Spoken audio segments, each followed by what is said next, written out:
హాయర్స్ welcome to our channel. ప్రస్తుతం మనతో పాటు సీనియర్ పొలిటీషియన్ అండ్ మాజీ హోంమంత్రి మైసూర్ రెడ్డి గారు ఉన్నారు. వారితో ఒకసారి మాట్లాడదాం. నమస్కారం సార్. సార్, నిన్న పవన్ కళ్యాణ్ గారు కాకినాడ పోర్ట్ నుంచి రేషన్ బియ్యం అక్రమంగా తరలిపోతుందని చెప్పేసి అక్కడికి పోర్టుకు వెళ్ళేసి ఆయన మొత్తం కూడా వీటిని షిప్పుల్ని సీజ్ చేయమని ఆదేశాలు జారీ చేయడం, అక్కడ టీడీపీ ఎమ్మెల్యే ఉన్న అతని పైన కూడా కాస్త అంటే ఫైర్గా మీరు చూసుకోవాలి కదా అన్నట్టు కూడా మాట్లాడేశారు. అసలు ఈ అక్రమ రవాణా ఎవరు చేస్తున్నారు, ఇది ఎప్పటి నుంచి జరుగుతుంది, మరి నిన్న రెడ్ హ్యాండెడ్గా పట్టుకోవడం, మరి ఎవరిపైన చర్యలు తీసుకునే అవకాశం ఉంది, ఏం జరిగింది సార్ అక్కడ? ఇప్పుడంటే అక్కడ అక్రమ రవాణా గతంలో కూడా జరుగుతూ ఉన్నది. మొన్నైతే ఆయనకు మరి ఎట్లా ఇన్ఫర్మేషన్ వచ్చింది, చేస్తే పేపర్ షాప్స్కి ఇవ్వాల్సిన బియ్యమే అని తేలింది. దాని మీద కేసు విచారణ జరుగుతుంది. ఎవరు అమ్మినారు, ఎవరిది సరుకు అనేది తేలుతుంది కదా, పెద్ద విషయం ఏం కాదు. అది పోలీసు విచారణలో తేలాల్సిన సమస్య ఎవరు అనేది. కాకపోతే ఆయన చేసింది మంచి కార్యక్రమమే. ఎందుకంటే ఇటీవల మేము కూడా చూస్తున్నాం, చాలా చోట్ల పేపర్ షాప్ డీలర్ల దగ్గర బియ్యం తీసిపోవటం లేదు. ఎందుకంటే వీటికి వాళ్ళు నాణ్యమైన బియ్యం కొంటున్నారు, ప్రైవేట్ మార్కెట్లో కొంటున్నారు. కాబట్టి డీలరు కేజీకి 5 రూపాయల చొప్పున ఇస్తున్నారు రేషన్ కార్డు ఉన్న హోల్డర్స్కు. 20 కేజీలు ఉంటే 100 రూపాయలు అట్లా ఇచ్చేసి బియ్యం ఆయనే తీసుకుంటున్నాడు. ఈ రేషన్ షాప్ డీలర్ 10 రూపాయలకు పైన కమిషన్ ఏజెంట్లకు అమ్ముతున్నారు. వాళ్ళు 15 రూపాయలకు వేరే మధ్య దళారికి అమ్ముతున్నారు. వాళ్ళు ఫైనల్గా ఈ ఎక్స్పోర్ట్ చేసే వాళ్ళకు 20 రూపాయలకు అమ్ముతున్నారు. అది అందరికీ తెలుసు, ప్రజలందరికీ తెలుసు. బియ్యం పథకం పెట్టింది ఏమంటే పేదవాడికి బియ్యం అందుబాటు ధరలో ఉండాలా అని చెప్పి తెలుగుదేశం పార్టీ అధికారంలోకి వచ్చినప్పుడు ఈ 2 రూపాయల కేజీ బియ్యం పెట్టారు.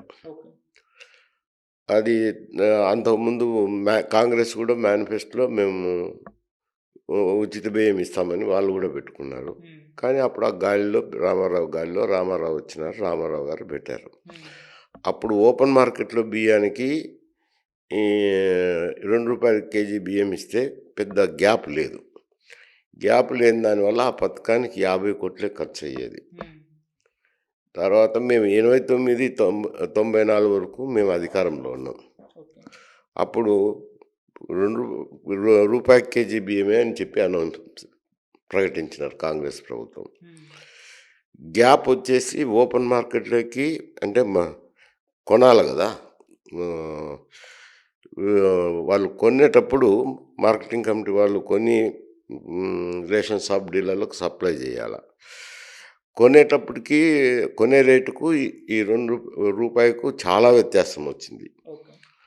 ఆ పథకంకు 1800 కోట్ల రూపాయలు ఖర్చు అవుతున్నది. అంటే రాష్ట్రంలో వచ్చే ఆదాయం దాదాపు అంతా బియ్యం పథకానికి, ఉచిత కరెంటుకే సరిపోతున్నది. అటువంటిది తర్వాత ఎవరు వచ్చినా కానీ కంటిన్యూ చేయాల్సింది వచ్చింది. కంటిన్యూ చేయడంతో ప్రభుత్వం మీద, ట్యాక్స్ పేయర్ మీద భారం పడతా వస్తుంది. ఇప్పుడు పరిస్థితులు ఏమైనాయి అని అంటే, జీవన విధానం మెరుగుపడడం వల్ల అయితేనేమి, ఈ బియ్యం నాణ్యత తగ్గిపోవడం అయితేనేమి, రేషన్ షాప్కి వస్తుండేది, వీటన్నిటిని బట్టి ప్రజలు బయటనే కొంటున్నారు బియ్యం.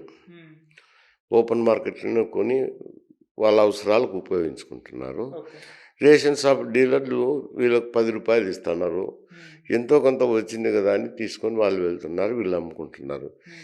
ఇది ఏమైందంటే, ఏ ధ్యేయంతో అయితే ఈ పథకం పెట్టినారో ఆ ధ్యేయం దాదాపు విఫలమైంది. కాబట్టి ఇప్పుడు ప్రభుత్వం ఆలోచన చేయాల్సిన సమస్య, ఈ బియ్యం పథకాన్ని కంటిన్యూ చేయాలన్నా, రద్దు చేయాలన్నా. రద్దు చేసినప్పుడు ఎందుకంటే మాకు ఎంతో కొంత ఆదాయం వస్తున్నది కదా అని ప్రజల్లో ఉంటుంది. దాన్ని నగదు రూపంలో ట్రాన్స్ఫర్ చేయడం కార్డు హోల్డర్కు. ఏదో ప్రభుత్వం ఒక విధానాన్ని తీసుకొని ఆ విధానం ప్రకారము నగదు బదిలీ చేయటం.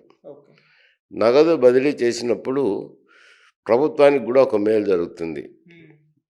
ధాన్యం సేకరణలో ఇబ్బందులు తొలగిపోతాయి.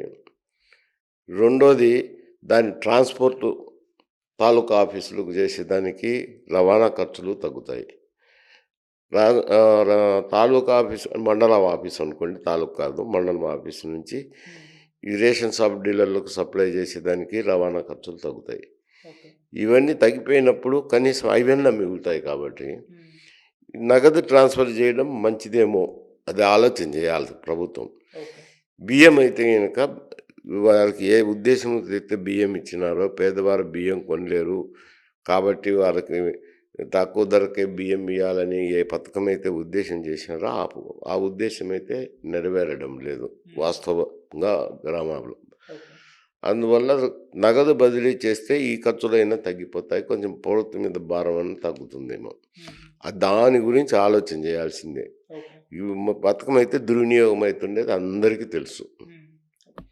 సార్ మామూలుగా ఇటువంటి పోర్టుల ద్వారా డ్రగ్స్ లేకుంటే లిక్కరు ఇటువంటివన్నీ కూడా అక్రమ రవాణా జరుగుతుండడం విన్నాం, మన సినిమాలలో చూసాం. కానీ ఈ బియ్యం రేషన్ బియ్యం కూడా సర్క్యులేట్ అవుతుందా, ఈ విధంగా అక్రమంగా తరలిస్తున్నారని ఫస్ట్ టైం మనం చూడడం జరుగుతుంది సార్. అంటే దీంట్లో కూడా అక్రమాలు జరగడం ఏంటి అని చెప్పేసి చాలామంది వాపోతున్నారు సార్, మీరేం చెప్తారు? ఇవి బియ్యం ఎక్స్పోర్ట్కి అయితే పర్మిషన్ ఉంది కదా. బియ్యం ఎక్స్పోర్టు విదేశాలకు మనకు బియ్యం ఎక్కువగా పండుతున్నారు, వడ్లు ఎక్కువగా పండిస్తున్నారు కాబట్టి పండిన వడ్లను ధాన్యం చేసినప్పుడు బియ్యం అవుతుంది. ఈ బియ్యాన్ని రకరకాలుగా కేరళకు అయితే బాయిల్డ్ రైస్ పంపించడము, తర్వాత కొంత ఈ బియ్యంనే ఇతర దేశాలకు కూడా ఆసియా దేశాలకు పంపించడం జరుగుతుంది. ఆ ఎక్స్పోర్ట్ చేసే ధాన్యం రూపంలోనే ఈ ధాన్యం కూడా తరలిపోతుంది. ఇదేం చాలా రోజులుగా జరుగుతున్నదే, అందరికీ తెలిసిందే. కాకపోతే ఆయన విజిట్ చేయడము, పట్టుకోవడము ఒక మంత్రిగా అది ప్రాచుర్యంలోకి వచ్చింది. సార్ ఇక్కడ వాళ్ళు అంటే ఎన్ఓసి ఉంది దీనికి అన్నట్టుగా కూడా అక్కడ పోర్టు వాళ్ళు చెప్తున్నారు సార్. అంటే ఎన్ఓసి ఉంటే మరి చేయకూడదు, అక్రమంగా తరలిస్తారు నేను క్వశ్చన్ చేస్తున్నారు, ఏంటి అసలు? ఎన్ఓసి అంటే ఎన్ఓసి ఇస్తా అంటారులేండి, ఆఫీసులది ఏముంది పెద్ద సమస్య.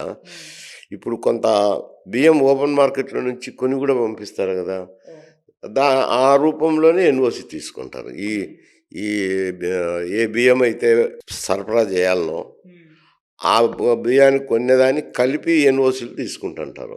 ఎన్ఓసి వచ్చేది ఏం పెద్ద సమస్య కాదు, ఎన్ఓసి ఉందని ఆథరైజ్డ్ ఏం కాదు. అలాగే సార్ టీడీపీ ఎమ్మెల్యే అక్కడున్న నిన్న పవన్ కళ్యాణ్ గారు కూడా ఆయన మీద కూడా కాస్త అసంతృప్తి వ్యక్తం చేశారు. మీ ఏరియాలోనే జరిగింది, మీరు చూసుకోకూడదా, ఇవన్నీ పట్టించుకోకూడదా, అంటే ఎప్పటి నుంచో జరుగుతుంది, ఎన్ని నెలలకు బయటపడింది మనం అధికారంలోకి వచ్చిన తర్వాత అన్నట్టుగా ఆయన మాట్లాడుతున్నారు. అంటే టీడీపీ ఎమ్మెల్యే పైన కొద్దిగా అసంతృప్తి వ్యక్తం చేయడం ఏ విధంగా చూస్తారు? అంటే ఈ సహజంగా రేషన్ షాప్ డీలర్ల స్థాయిలో జరుగుతుంటాయి. శాసనసభ్యులు ఆ మేరకు వెళ్ళి పరిశీలించలేరు ఎవరు. ఎందుకంటే ఎవరన్నా వచ్చి శాసనసభ్యుని కంప్లైంట్ చేసి రేషన్ షాప్ డీలర్లు సరిగా బియ్యం పంపిణీ చేయడం లేదు అని అంటే అప్పుడు ఆయన దాని మీద కన్ను పెట్టి చూసేదానికి ఉంటుంది. ఇక్కడేమైందంటే రేషన్ షాప్కి వెళ్తానే ఆయన 5 రూపాయలతో క్యాష్ ఇస్తున్నారు. క్యాష్ తీసుకొని సంతృప్తి పడిపోతున్నారు రేషన్ కార్డు హోల్డర్స్ అంతా. అందువల్ల ఎవరు కంప్లైంట్ చేసి రేషన్ షాప్ డీలర్ కంప్లైంట్ చేయడు, రేషన్ కార్డు హోల్డర్ కంప్లైంట్ చేయనప్పుడు ఎమ్మెల్యే దృష్టికి వచ్చేదానికి అవకాశం ఉండదు. ఎవరన్నా మామూలుగా ఎమ్మెల్యే దగ్గర చర్చించేటప్పుడు ఈ బియ్యం పథకం ఇవో అవో చర్చకు వచ్చినప్పుడు ఏదన్నా గ్రామస్థాయి నాయకులు నోటీస్ ఇస్తే తెలిసాల్సిందే వస్తుంది.